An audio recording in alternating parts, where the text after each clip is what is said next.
जब ये किसानों पे पीपली में लाठीचार्ज हुआ, जब ये 3 काले कानून बनाए गए, हमारे विधानसभा का सेशन था, कांग्रेस वॉकआउट करके निकल गई थी, कुछ बोली नहीं थी। मैं रह गया था अंदर, तो मैंने कहा कि कानून में कमियां हैं, अगर कमियां है तो फिर ये कानून नहीं होना चाहिए, इसके खिलाफ आपको कोई प्रस्ताव भेज देना चाहिए केंद्र की सरकार। जब मैं ये बात कह रहा था तो 23 MLA हंसे थे, तो मैंने वहाँ खुल के ये कहा था, मैं बोले क्या दांत फाटे, जिस दिन लोगों के बीच में जाओ, जब वोट मांगोगे उस दिन लोग जूतों से ले लेते। आज एक्चुअल में इनकी वो हालत है, क्योंकि अब पार्लियामेंट का चुनाव आ, आगे असेंबली का चुनाव, अब इनको लोग जूतों के साथ स्वागत कर रहे हैं।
दबा के ठा दो तुम्मा अब की बार,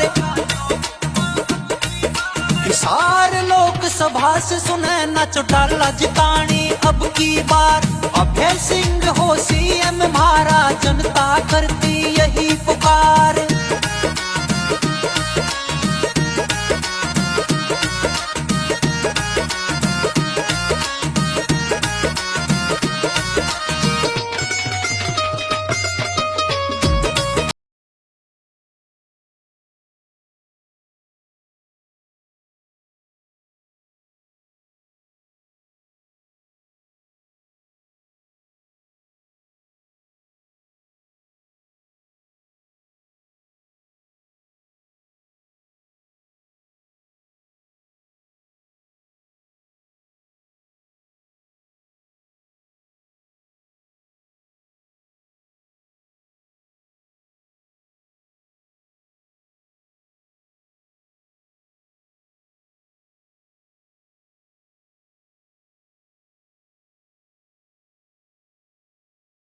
पाकिस्तानी ये गद्दार, इन्होंने हमारी पार्टी की पीठ में छुरा घोंपा है। कि चौटाला साहब को आधी रात को इन्होंने हॉस्पिटल से जेल भिजवाया, क्या वो भूल गए? तो सामाजिक तौर पे भी खत्म है, कहीं जाकर के खड़े होने लायक नहीं। इन्होंने अनुशासनहीनता क्यों की? चौधरी देवलाल के सम्मान दिवस के सारा ड्रामा रचा, फिर ये पार्टी छोड़ करके भागी। किसके इशारे पे भागी? जब से तुम लोग छोड़ करके गए हो, तुमने कभी ये जाना कि चौटाला साहब बीमार रहे, हॉस्पिटल में रहे? और चौटाला साहब ने बड़े साफ शब्दों में कई दफा ये बात कही कि हमारा इनसे कोई वास्ता नहीं, ये गद्दार है। इन्होंने हमारी पार्टी की पीठ में छुरा घोंपा है। चौटाला साहब के साथ इन्होंने दगा किया, धोखा किया, जिनकी वजह से इनका राजनीतिक कैरियर बना। चौटाला साहब को आधी रात को इन्होंने हॉस्पिटल से जेल भिजवाया, क्या वो भूल गए? अब जब तुम्हारा असली चेहरा बेनकाब हो गया, अब जब तुम कहीं जाते हो तो लोग तुम्हारा विरोध करते हैं, लोग तुम्हें घुसने नहीं देते, लोग तुम्हें इतनी भद्दी गालियां देते हैं, जिनको मैं भी अगर देखता हूँ सोशल मीडिया पे तो मुझे भी बहुत शर्म आती है कि किस परिवार को कौन किस तरह की गाली दे रहा है। लोगों ने इनका सामाजिक बहिष्कार कर दिया। राजनीतिक तो हो ही गए खत्म, अब तो सामाजिक तौर पे भी खत्म है, कहीं जाकर के खड़े होने लायक नहीं। जिस आदमी ने बहुत बड़ा नाम कमाया, ये उस पर कलंक है, ये उसका फोटो लगाते हैं, इनको अधिकार नहीं है। अब इनको चौधरी देवलाल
चौधरी देवीलाल का उसको तो बड़ी साफ सुथरी राजनीति। आज तो बेईमान आदमी राजनीति में है, जितना बड़ा बेईमान है उतने बड़ा नेता है। आज के टाइम जो झूठ और लूट वाले लोग हैं उनको आज लोगों ने बड़े नेता बनाने का काम किया। हमारे देश के प्रधानमंत्री को ले अब गारंटी की बात करते हैं, जो सत्ता में नहीं आए 2014 में जो बातें बोली वो गारंटी कहाँ गई। 15 लाख रुपए देने की बात की, 2 करोड़ को रोजगार की बात की, उसके अलावा MSP का कानून बनाने की बात। अब नई बात लेकर के आते हैं, झूठ बोलते हैं कि हमारी गारंटी है, हम ये करेंगे ये करेंगे। आज जो बड़ी लिखी नौजवान बच्चे वो क्वेश्चन करने लगे, पूछने लगे कि तुम्हारी क्या जिम्मेवारी थी, तुम क्या कर रहे। आज आपने हरियाणा का माहौल नहीं देखा, जो अपने आप बहुत बड़े कदावर मानते आज खेतों में से बात करते रिश्तों करते, गाँव के लोगों को फेस नहीं कर सकते। छोटे छोटे बच्चे जो है आज उनका गला पकड़ने को तैयार है। अभी आप देखना, अभी तो चुनाव की शुरुआत है, जब ये चुनाव पीक पे आएगा ये लोग ढूंढने को नहीं मिलेंगे। केजरीवाल अगर चौधरी ओम प्रकाश चौटाला को परेशान कर सकता है तो हमारा उससे कोई वास्ता नहीं। अपने केजरीवाल को जाकर के समझा दे और बता दे चौधरी ओम प्रकाश चौटाला 10 साल की काट के आ गया, 13 नंबर लगने वाला है और 10 ही दिन बाद नंबर लग गया। अब और बड़ी मजे की बात बताता हूँ, उसी बैरक में जिसमें चौधरी ओम प्रकाश चौटाला था, उसी जेल में अब उसमें लिखा हुआ है ऊपर चौधरी ओम प्रकाश चौटाला। जब रात को सोता है छत की तरफ देखता है तो एहसास होता है कि कितना मुश्किल काम है। इनको बड़ा अहंकार था, ये सत्ता के नशे में ये सोच रहे थे कि इन लोगों को जेल में रख करके हरियाणा में इनकी राजनीति खत्म कर। 400 पार का नारा दे रही है बीजेपी इस बार लोकसभा में, क्या लगता है आपको? लोग जूत मारे तो 400।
सभा में लड़ूंगा जी, और जरूरत पड़ी मैदान में आके लड़ने की तो मैदान में भी लड़ूंगा जी।